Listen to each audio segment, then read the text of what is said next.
मुकीम भाई ने कहा है कि अप्पा को देख करके हम नगर सेवक को वोट देते हैं, और वही बात वापस रिप्लाई करता हूं कि एक ठाकुर ने अपने शब्दों में कहा था कि हम अगर दगड़ भी फेंक दें, यानी पत्थर भी फेंक दें, तो उसे भी लोग चुन के नगर सेवक बनाएंगे। क्या इस बार दगड़ काम आएगा, या क्या इस बार उनके नगर सेवक काम आएंगे, कामयाब होंगे, या फिर बहुवचन विकास अघाड़ी को नुकसान होगा? ये सर्वे रिपोर्ट बताएगी। अगले 18 सब काम होंगे। कुछ नए नेता आए हैं जो नई नई पार्टियों का नाम लेकर के मुस्लिम समुदाय को बरगलाना चाहते हैं। ऐसे में आपका क्या जवाब है ऐसे लोगों से, और मुस्लिम समुदाय के लिए क्या संदेश है आपका? मुस्लिम समुदाय से यही मेरा कहना है कि जो पार्टी का आप नाम ले रहे हैं, ऐसे लोग आते जाते हैं तो वो सिर्फ हिंदू मुस्लिम का राज करने के लिए राजनीति करते हैं और अपने वोट काटने की कोशिश करेंगे। तो हम किसी के बहकावे में ना है। जैसे बहुजन विकास अघाड़ी के साथ पहले से हैं, उससे ज्यादा ताकत से इस बार सब लोग साथ दें और सब लोग मेहनत करें। इच्छुक उम्मीदवार सर्वे रिपोर्ट तैयार करने के लिए हम उस वार्ड में खड़े हैं जो मिलिन गरत के अंतर्गत आता था, लेकिन अब यहाँ 4 नगर सेवक उम्मीदवार होंगे और हर पार्टी के 4-4 उम्मीदवार होंगे। ऐसे में उनके मुद्दे क्या होंगे, उनकी समस्याएं क्या होंगी, और वो क्या लेकर देश आएंगे जिससे वो चुनाव में अपने आप को प्रत्याशी घोषित कर ले। वहीं बहुजन विकास अघाड़ी के लिए अगर बात की जाए तो यह एरिया बहुत पुराना रिश्ता रहा है इससे, लेकिन पिछले विधायकी के चुनाव में बहुजन विकास अघाड़ी को यहाँ से भी नुकसान उठाना पड़ा था। तो आखिर वो नुकसान की भरपाई क्या जनता इस बार कर पाएगी, बहुजन विकास अघाड़ी के साथ दे पाएगी, या फिर बहुजन विकास अघाड़ी को इस बार यहाँ से करारा नुकसान पहुंचेगा? इसलिए पुराने जो आपके सदस्यगण थे, यानी जो कार्यकर्ता थे और जितने भी कर्मचारी थे जो साथ में जुड़े हुए वोटर्स थे, आपको पिछले लंबे समय के बाद अब चुनाव नजदीक आया, तो ऐसे में वो आपके साथ जुड़े हुए दिख रहे हैं या आपसे कटे हुए हैं? 100%, बल्कि जो थे उससे ज्यादा हमारे से जुड़े हुए। आज मुकीम भाई, बहुजन विकास अघाड़ी की कंडीशन क्या है यहाँ पे? बहुजन विकास अघाड़ी का कंडीशन ये है कि इतने साल से नगर सेवकी ना रहते हुए भी हमारे नगर सेवक आज भी कंधे से कंधा मिला के खड़े हैं, जो खत्म होने के बाद में। और यहाँ पे एक भी गटर या एक भी पानी का समस्या या कोई भी समस्या हो, बहुजन विकास अघाड़ी के अलावा किसी ने भी करके दिया है वो दिखा दो हमारे एरिया का। बाहर तो बाकी कोई नगर सेवक भी तो नहीं था? तो नगर सेवक नहीं थे तो ना नगर सेवक रहते हुए भी तो हमारे नगर सेवक आज भी खड़े हैं, आज भी वो साथ दे रहे हैं, आज भी हमारे नगर सेवक खड़े हैं। अगर अप्पा का दरवाजा 24 घंटे खुला है। जो यहाँ के नागरिक हैं वो भी जाते हैं, उनसे बिंदास मिलते हैं। अपने नगर सेवक काम उनको नहीं पसंद आया, उनको बिंदास शिकायत भी करते। अप्पा सुनते हैं, चाय पिलाते, पानी पिलाते हैं और उनकी बात सुनते हैं। इसीलिए जितने हमारे नगर सेवक है, जितने हम कार्यकर्ता है, अपना बेस्ट, अपना अच्छे से अच्छा काम करने की कोशिश करते हैं। पार्टी टिकट किसको भी दे, हमारे वरिष्ठ डिसाइड करेंगे, और हम पहले भी दिल जान से लगे थे और आज भी लगे रहेंगे। ऐसा नहीं कि पार्टी जिसको टिकट दिया काई को उनको दिया, काई को हमको नहीं दिया, ऐसा नहीं। हमारा परिवार है, जिसको टिकट डिसाइड होगा हम उसके साथ कंधे से कंधा मिला के खड़े रहेंगे। खड़े हैं। अगर बहुजन विकास अघाड़ी के टिकट को लेकर के समस्या आती है कि भाई इसको नहीं उसको मिला, उसको नहीं उसको मिला, ऐसे में क्या बहुजन विकास अघाड़ी का साथ छोड़ देगी जनता, या जिसको टिकट मिल गया उसको चुन लेगी? बहुजन विकास अघाड़ी के नगर सेवक के ऊपर फोकस है खाली नहीं, हमारे नगर सेवक के साथ में हम अप्पा को देखते हैं। जो हमारे अप्पा हैं, यहाँ नगर सेवक किसी को भी रखेंगे, हम खाली बहुजन विकास अघाड़ी को और अप्पा को देखते हैं।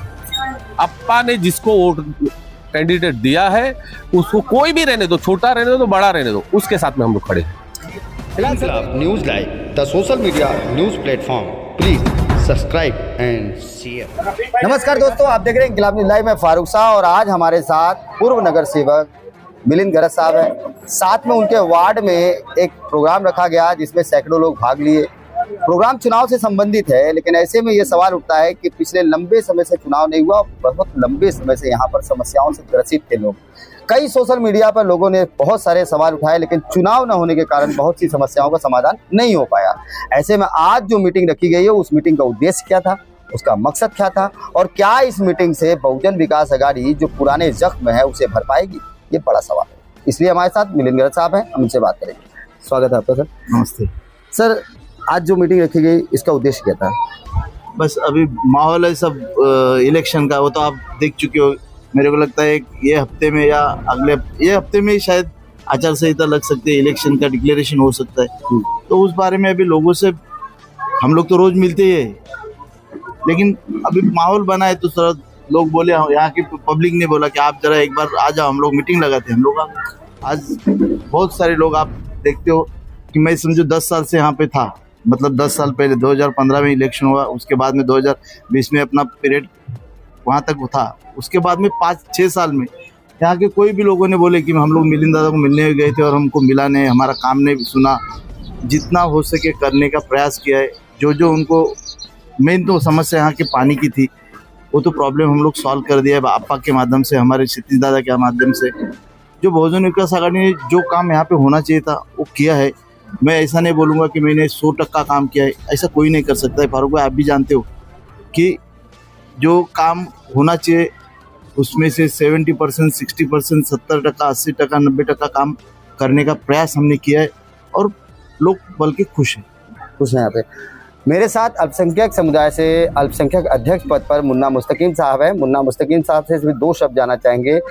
क्या बहुजन विकास आघाड़ी में अल्पसंख्यक पद हासिल करने के बाद, इतने बड़े पद को हासिल करने के बाद मुस्लिम समुदाय क्या छिन्न भिन्न नजर आ रही है या फिर पहले की तरफ बहुजन विकास आघाड़ी के साथ एकजुटता के साथ जुड़ी हुई है? आपको क्या लग रहा है? आप बहुत लंबे समय से हैं बहुजन विकास, लेकिन अब एक बड़ा पद आपको मिला है। इस पद को पाने के बाद जो पुराने कार्यकर्ता और नए जो लोग जुड़ रहे हैं, इन सभी में से क्या पहले से मजबूत बहुजन विकास आघाड़ी दिख रही है या फिर छिन्न भिन्न है? पहले से और ज्यादा मजबूत नजर आ रही है। जो लोग आके मिल रहे हैं और हमारे नगर सेवकों ने सबने अच्छा काम किया अपने अपने वार्ड में। जो काम नहीं हुए 7 साल से नगर पालिका में वो लोग नहीं है, तो इसलिए जो काम अधूरे हैं, अब ये नगर पालिका के इलेक्शन के बाद में हमारा महापौर होगा, हमारे नगर सेवक होंगे और सब काम जो पेंडिंग काम है वो सब काम होंगे। कुछ नए ये नेता आए हैं जो नई नई पार्टियों का नाम लेकर के मुस्लिम समुदाय को बरगलाना चाहते हैं। ऐसे में आपका क्या जवाब है ऐसे लोगों से, और मुस्लिम समुदाय के लिए क्या संदेश है आपका? मुस्लिम समुदाय से यही मेरा कहना है कि जो पार्टी का आप नाम ले रहे हैं, ऐसे लोग आते जाते हैं। अब यहाँ पे शिवसेना, बीजेपी और अदर पार्टी आई हैं, तो वो सिर्फ हिंदू मुस्लिम का राज करने के लिए राजनीति करते हैं और अपने वोट काटने की कोशिश करेंगे। तो हम किसी के बहकावे में ना है। जैसे बहुजन विकास आघाड़ी के साथ पहले से हैं, उससे ज्यादा ताकत से इस बार सब लोग साथ दें और सब लोग मेहनत करें। इच्छुक उम्मीदवार जो इस वक्त मैदान में चाह रहे हैं, मुस्लिम समुदाय के भी हैं और गैर मुस्लिम भी हैं, जो इच्छुक उम्मीदवार बहुजन विकास आघाड़ी से चाहते हैं कि चुनाव लड़ना चाहते हैं, उनके लिए आपके साथ वरीयता रहेगी और पुराने कार्यकर्ताओं को प्राथमिकता मिलेगी?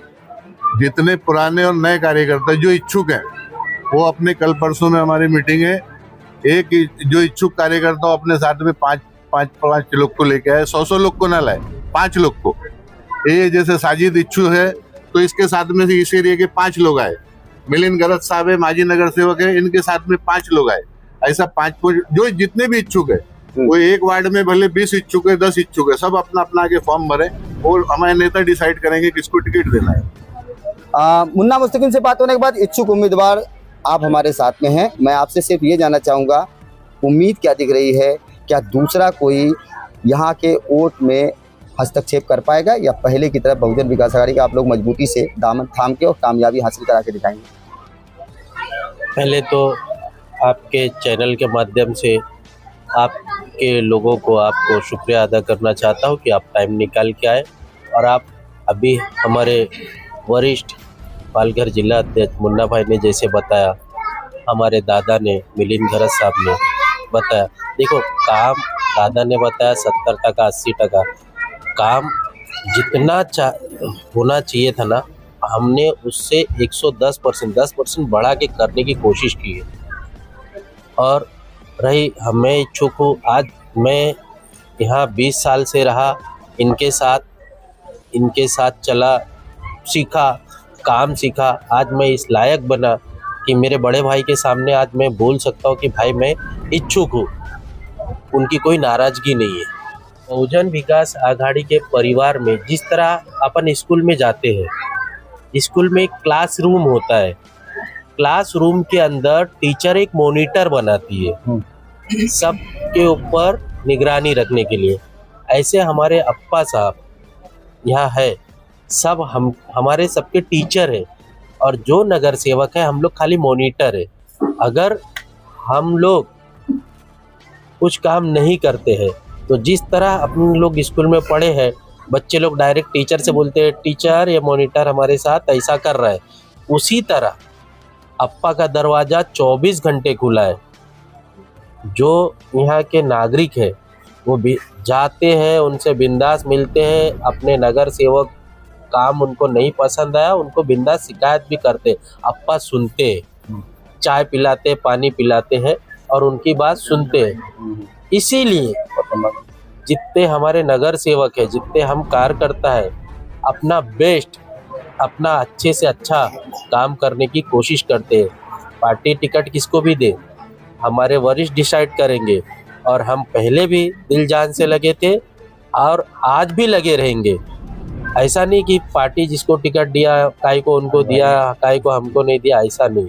हमारा परिवार है, जिसको टिकट डिसाइड होगा हम उसके साथ कंधे से कंधा मिला के खड़े रहेंगे। फारूक भाई, बात करेंगे मिलिंद गरज साहब की। तो मिलिंद गरज साहब से हमने ये इंटरव्यू ले लिया। ये इंटरव्यू लेने का कारण ये है कि इस वीडियो को आप सहेज के रखना, क्योंकि सवाल का जवाब तो जनता देती है बेहतर तरीके से।